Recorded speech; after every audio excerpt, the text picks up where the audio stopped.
and I nearly fell out. She said, hey, this isn't a racial situation with Shedeur Sanders going in the 5th round. Let's play the clip. I can't believe this is the number one skeptic of the NFL.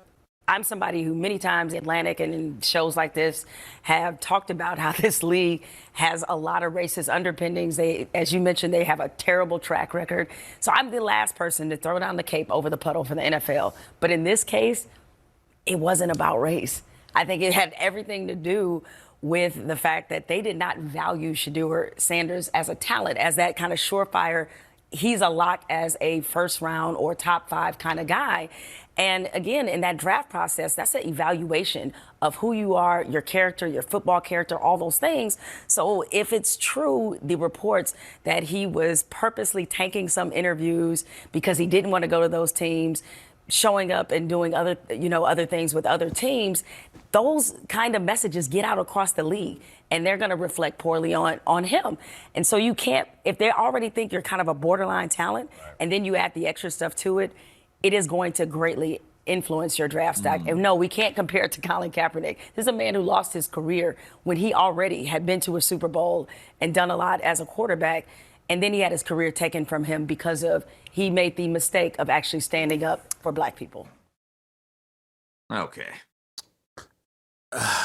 That was great, except for the ending. Yeah. Yeah. But Jason, if you would have cut out the last on a scale of 1 to 10, how shocked are you that she took that position? Well, I'm gonna grade the whole thing. The first 45 seconds on a scale of 1 to 10, 12.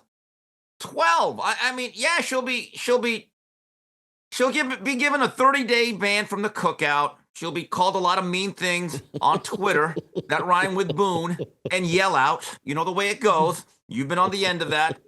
The last 15 seconds, -10, so it kind of evens out. But I will give her credit for at least understanding what really happened and looking at the preponderance of evidence and giving a rational explanation of what took place. Now, more credit to Jemele Hill.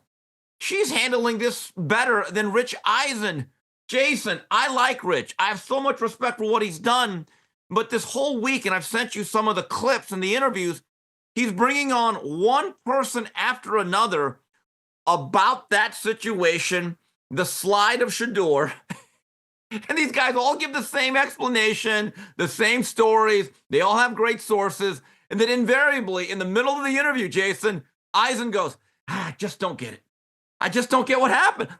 Rich, you brought on 7 people that have told you what's happened. That's what happened. But props to Jemele. Credit to you. Rich Eisen is friends with Deion. I can tell.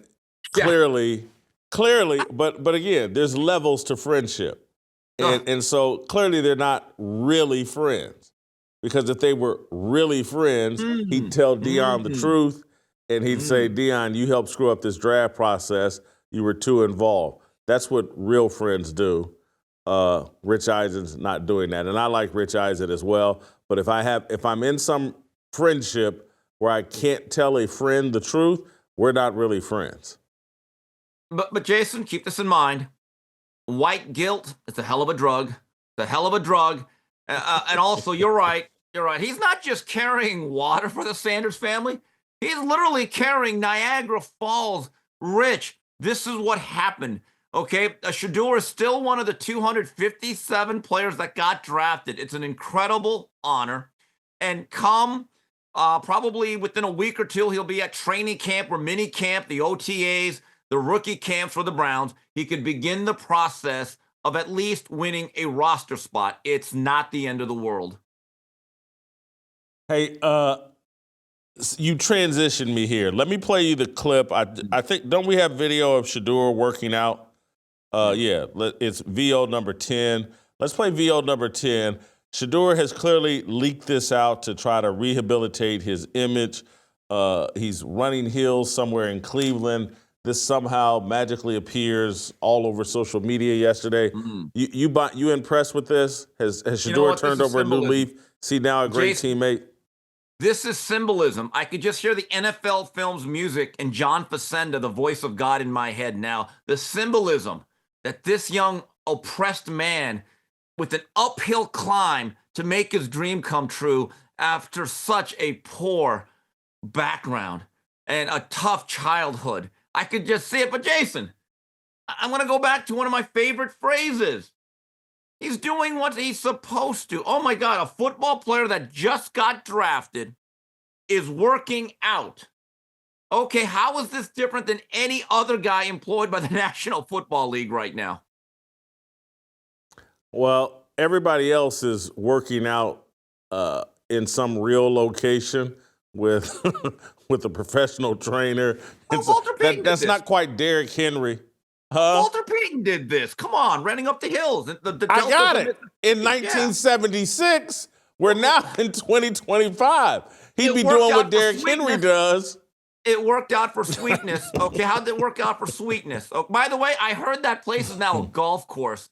Wow, that's sad. Sad, man. No respect for tradition. Yeah. Real Estate Agents I Trust connects you with top-performing real estate agents in your area.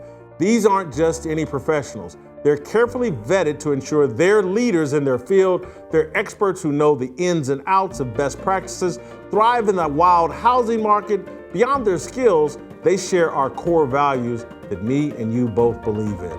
Real Estate Agents I Trust, the name really does say it all. Visit realestateagentsitrust.com. That's realestateagentsitrust.com. Cam Newton, who has a little bit of a history with Shedeur Sanders. There was a video during the season. I think Cam either came to a game or a practice, and Shedeur kind of blew Cam off, said you got a weird energy or something or other. And now Cam has a chance to kick Shedeur while he's fifth round. So here's Cam Newton talking about Shedeur Sanders and Shedeur needing to diminish his cockiness. Shedeur, like, first off, I got to hold him accountable, right? Travis Hunter is what we would think Shedeur is supposed to be. Shedeur has always got this mean mug look on his face, like he always like, man, snobbish looking. You know what I'm saying? I'm just keeping it a buck. Yeah. It's like, yo, I've met Shedeur multiple times where I'm looking at him like, okay, everybody don't see this side that I saw. Yeah. But his image in the media is just like, you know what it is. You know what I mean? Yeah. Standing on business, which is cool. Yeah. You know what I'm saying? He always in character for a reason. Like, I gotta portray like I'm home. Look, my whole thing with Shedeur is this. What win can he hang, like what performance can you hang your hat on? Can you hang your hat on in college? Wow. Let's play the clip, I think, of Cam Newton getting blown off by Shedeur. That it's just a video. Cam Newton seems to be getting blown off by Shedeur here, and that's probably at the root of this. Do you think Cam is keeping it in a buck, or is he settling the score here, Steve? Jason, I know we had some rough moments with Cam. Is he our guy now? Is he? I know we didn't see things eye to eye back in January, early February. Are we kind of guys now? Our guy, Cam, is he settling the score? There's no doubt human nature takes over, but to Mr. Newton's credit, he's not lying. He really is not. And I know the cynic's going to say that those two guys are the Spider-Man meme where Spider-Man is pointing at each other, right? Let me just point this out, though. Cam's version of Spider-Man would be much bigger, formidable, and better than Shedeur Spider-Man, because in 2010, Cam Newton put on maybe the greatest single individual season of lifting a team that was not all that talented to the top of the mountain. Really, it's one of the most remarkable years I've ever seen. But Cam is also speaks from a very interesting perspective. He had some question marks about him as a prospect. There was a bit of a checkered past based on the reason why he had to leave the University of Florida. Don't want to rehash that. But he went through the process and he was drafted numero uno, number one. So that's a guy I think with special knowledge. And I know people are going to come back against him and say he's quote unquote hating. I did not detect one lie from Cam Newton, regardless of whatever personal vendetta he may or may not have. Yeah, Cam was definitely multitasking here. A little bit of revenge, but also keep it in 100. And if Cam wanted to go all the way there, and maybe he did, because I haven't seen the whole show. But this whole thing that, Shedeur, they just couldn't handle him. He's too confident. Who was more stereotypically confident than Cam Newton? And again, I'm not sure if that's real confidence or not, but if the NFL was going to be afraid of someone, it would be Cam Newton.